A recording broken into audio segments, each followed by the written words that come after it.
Film की शुरुआत में हमें मालगाड़ी को दिखाया जाता है जो कि पहाड़ी इलाके से होकर गुजर रही होती है। चारों तरफ सूखा ही सूखा होता है। दरअसल इस फिल्म की कहानी उस समय की है जब ग्लोबल वार्मिंग की वजह से पूरी धरती पर सूखा पड़ चुका है। बहुत कम लोग ही जीवित बचे हैं। लोगों के पास खाने पीने को कुछ नहीं है।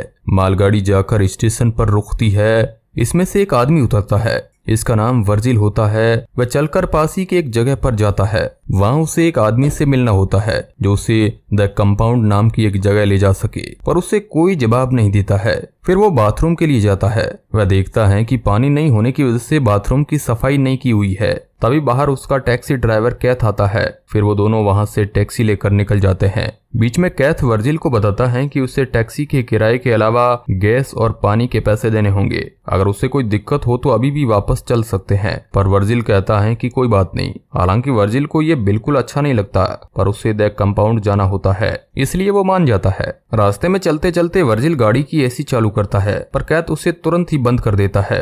वो कहता है कि एसी चालू करने से इंजन बंद हो जाएगा। और गाड़ी में रेडियो पर न्यूज चल रही होती है। वो काफी बड़ा सफर तय कर चुके थे, पर अभी उन्हें बहुत दूर जाना था। तभी उनकी गाड़ी का टायर पंचर हो जाता है। वर्जिल गाड़ी का टायर चेंज करता है। तभी वो देखता है कि एक कुत्ते ने दूसरे कुत्ते पर हमला करके उसे घायल कर दिया है। कैथ उस कुत्ते को भगाकर घायल हुए कुत्ते को पत्थर से मार देता है। वर्जिल ये देखकर थोड़ा सा सहम जाता है। वो दोनों फिर से आगे बढ़ने लग जाते हैं। अब रात हो चुकी है। कैथ गाड़ी में गैस भरता है। वो दोनों आग जलाकर आपस में बातें करने लग जाते हैं। दरअसल मौसम तो गर्मी का है, फिर भी वो जंगली कुत्तों से बचने के लिए आग जलाते हैं। यहाँ कैथ पूछता है कि तुम्हारे मुंह पर यह निशान कैसे हुआ। वर्जिल कैथ से कहता है कि कैसा निशान, इससे तुम्हारा क्या लेना देना। कैथ कहता है कि मैं तो बस बात करना चाहता हूँ और मेरे पास पूछने को क्या है। कैथ पूछता है कि तुम्हारे पीछे इंतजार करने वाला कोई है, तो वर्जिल कहता है कि कोई नहीं। कैथ कहता है कि मेरा भी इस दुनिया में कोई नहीं है। फिर कैथ कहता है कि तुम द कंपाउंड क्यों जाना चाहते हो। तब वो अपनी जेब से एक फोटो निकालता है। ये कंपाउंड का फोटो होता है। वो कहता है कि उसे वहां काम करने का एक मौका मिला है। ये पहले वह काम कर चुका होता है, इसलिए मैं वहां तक जाना चाहता हूँ। तभी कैथ बताता है कि वहां ऐसा कुछ नहीं मिलने वाला है। वहां तुम लोगों से दिन रात काम करवाया जाएगा और कई बार तो काम करने के बाद भी तुम लोगों को पैसे नहीं दिए जाते। कैथ ये भी कहता है कि तुम लोग ऐसे चुपचाप रहने वाले इंसान हो, तुम्हारा तो वो लोग ज्यादा फायदा उठाएंगे। इस पर वर्जिल कहता है कि मैं पैसों के लिए कुछ भी कर सकता हूँ। फिर सुबह होते ही वो वहां से निकल पड़ते हैं। अब गाड़ी वर्जिल चला रहा होता है और कैथ आराम कर रहा होता है। वर्जिल गाड़ी की एसी चालू कर देता है। थोड़ी देर बाद गाड़ी का इंजन बंद हो जाता है। कैथ बहुत गुस्सा करता है। वो कहता है कि मैंने तुम्हें पहले ही वार्न किया था कि एसी नहीं चलाना है। वर्जिल उसे सॉरी बोलता है और थोड़ा दूर जाकर पेशाब करने लग जाता है। वहां उसे एक चमकीला पत्थर दिखता है। वो पास जाकर देखता है तो पाता है कि ये सोना है। वो उसे निहारने लग जाता है। तब तक पीछे से कैथ की आवाज आती है। वो ना चाहते हुए भी कैथ को पास बुलाता है क्योंकि उसके पास दूसरा कोई ऑप्शन नहीं है। कैथ गैस लाइटर से उस सोने को जलाकर कंफर्म करता है कि ये सोना ही है।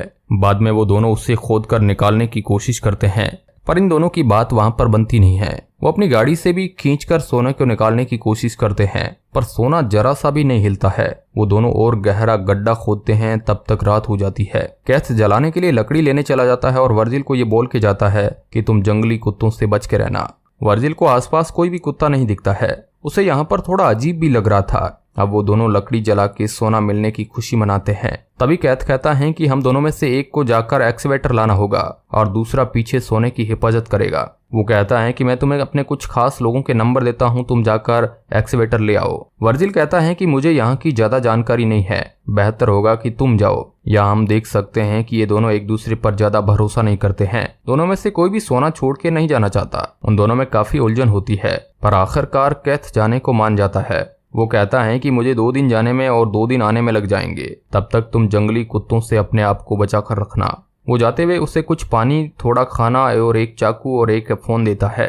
वो कहता है कि जब कोई जरूरत होगी तो मैं तुम्हें फोन करूंगा। वो जाते जाते ये भी कहता है कि जब मैं वापस आऊंगा तब हम बहुत अमीर हो जाएंगे। वर्जिल बहुत खुश होता है। कैथ के जाने के बाद वर्जिल सोने को रेत से ढक करके अपने लिए छाया की व्यवस्था करता है। उसका पहला दिन तो बड़े आराम से कटता है। वो रात को भी आग जलाकर सो जाता है। अगले दिन उसको कैथ का फोन आता है, पर वो फ्रेश हो रहा होता है, इसलिए फोन नहीं उठा पाता।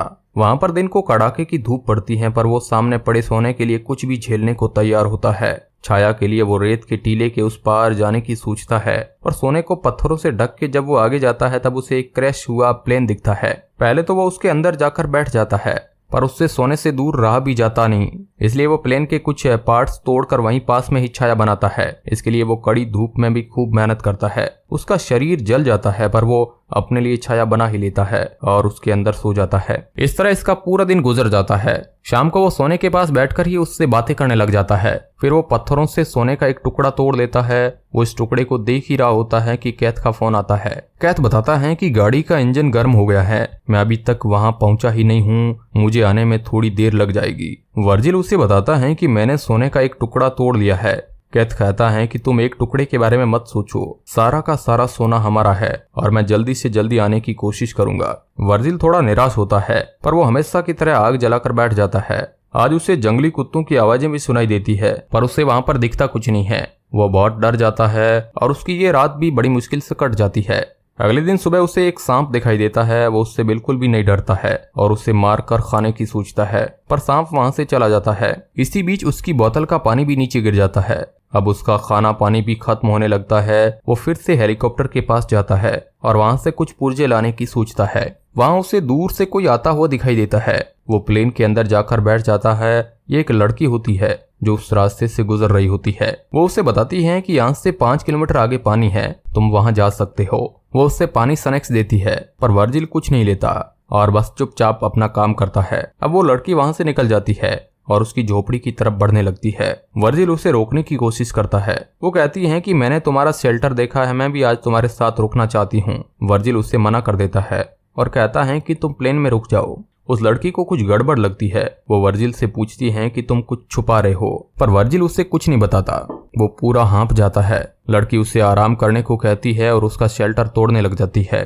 इसे देखकर वर्जिल से रहा नहीं जाता और वो उसके सिर पर जोर से वार करता है और लड़की वहीं पर मर जाती है और उसे गड्ढा खोदकर वहीं पर दफना देता है। उसके बाद वर्जिल उस लड़की के स्नैक्स खाने लगता है। तब वो देखता है कि कुत्ते उस लड़की को दफनाने वाली जगह को खोदने लग जाते हैं। वो उस लड़की को वापस बाहर निकालकर उसे जलाने की सोचता है। फिर दिन भर वो लकड़ियां इकट्ठा करता है। अब वो आक्रामक हो चुका है। वहां जंगली कुत्ते भी आ जाते हैं पर वो बिना डरे अपना काम करता है। शाम को लाश जलाकर वो सो जाता है। सुबह को उससे कैथ का फोन आता है। वो कहता है कि मुझे एक्सलेटर मिल गया है, तुम हिम्मत रखना, मैं जल्द से जल्द तुम्हारे पास पहुंच जाऊंगा। वर्जिल भावुक होता है और उसके साथ थोड़ा खुश भी होता है। कैथ उसे बताता है कि उसने अपने लिए नया फोन ले लिया है, अगर उसे कोई काम हो तो वो सीधा फोन कर सकता है। उसके बाद उसे एक ट्रक वहां से गुजरता हुआ दिखाई देता है। पहले तो वो सोने के एक टुकड़े के साथ वहां से ट्रक में निकल जाने की सोचता है पर फिर वो सोने के ढेर की तरफ देखता है और ट्रक को जाने देता है। सोने का लालच उसे वहां से हिलने नहीं देता है। बाद में उसका ये दिन भी बीत जाता है। शाम को वो लकड़ियां ला रहा होता है कि एक बहुत ही भयानक रेतीला तूफान आ जाता है। वो अपने शेल्टर में सारे पानी के कैन को पकड़ के बैठ जाता है पर तूफान बहुत ज्यादा खतरनाक होने की वजह से उसका शेल्टर और पानी का कैन उड़ जाते हैं। वो कैन के पीछे भागता है पर उससे कुछ दिखाई नहीं देता। बाद में सीधा सुबह का सीन दिखाया जाता है। वर्जिल के पेट में एक लकड़ी का डंडा घुस चुका था। उसका सारा पानी और खाना बर्बाद हो चुका था। उसका शेल्टर भी अब नहीं रहा। अब वो दर्द में घसीटता हुआ सोने के पास पहुंचता है। सोने को देख उसे थोड़ा आराम आता है पर अब चीजें उसके लिए बहुत मुश्किल होती जा रही थी। वो अपने पेट से लकड़ी निकालकर घाव को बांधता है। फिर वो बेहोश हो जाता है और उसे उस लड़की के सपने आने लगते हैं जिसे उसने मारा होता है कि तभी उसका फोन बजता है। वर्जिल कैथ को फोन में बताता है कि उसे वो लड़की दिखाई नहीं दे रही है। कैथ कुछ समझ नहीं पाता है। दरअसल अब वर्जिल को हर जगह वो लड़की दिखाई देती है। कैथ उसे बताता है कि मैं पहुंचने वाला ही हूँ, बस तुम तब तक के लिए संभाल लो। तभी वहां एक और लड़की आ जाती है। ये पहली वाली लड़की की बहन होती है। वो उससे पानी देती है पर वर्जिल नहीं लेता। बाद में वो पूछती है कि कल मेरी बहन यहाँ से गुजरी थी, क्या तुमने उसे देखा? वर्जिल मना करता है और वो चली जाती है। फिर धीरे धीरे शाम हो जाती है और वर्जिल तब से बेहोश पड़ा था। उसका फोन बजता है और वो उठाता है तो देखता है कि उसके चारों तरफ किसी ने आग लगाई है। फोन पर कैथ उसे बताता है कि मैं तुम्हें देख सकता हूँ और बस पहुंचने वाला ही हूँ। तब तक वहाँ जंगली कुत्ते आ जाते हैं। तब हमें वहां दिखाया जाता है कि कैथ वहां कब का पहुंच चुका होता है। वो दूर से वर्जिल को कुत्तों के हाथ मरता हुआ देखना चाहता था ताकि उसे पूरा सोना मिल सके और वर्जिल के चारों ओर ये आग भी उसी ने लगाई थी ताकि जंगली कुत्ते वहां आ सके। वर्जिल फोन में चिल्लाता है कि मैंने अपनी जिम्मेदारी पूरी निभाई, अब तुम्हारी बारी है, पर कैथ कोई जवाब नहीं देता। फिर कुत्ते वर्जिल को बुरी तरह नोच लेते हैं और बाद में कैथ एक्सीवेटर लेकर वहां पहुंचता है तो मरे हुए वर्जिल को वहां पर देखता है और एक्सीवेटर चालू करने वाला ही होता है कि उसे एक तीर आकर लगता है। ये वही लड़की होती है जिसकी बहन मारी जाती है और इस तरह फिल्म का एंड हो जाता है। इसमें हमें ये सीखने को मिलता है कि हमें कभी लालच नहीं करना चाहिए। वर्जिल के पास एक सोने के टुकड़े के साथ वहां से निकलने का मौका था और केथ के पास आधा आधा सोना बांटने का मौका था, पर लालच की वजह से वह वहां पर दोनों ही मारे जाते हैं। अब इस मूवी के बारे में आप क्या सोचते हैं, कमेंट के माध्यम से हमें जरूर बताएं। धन्यवाद।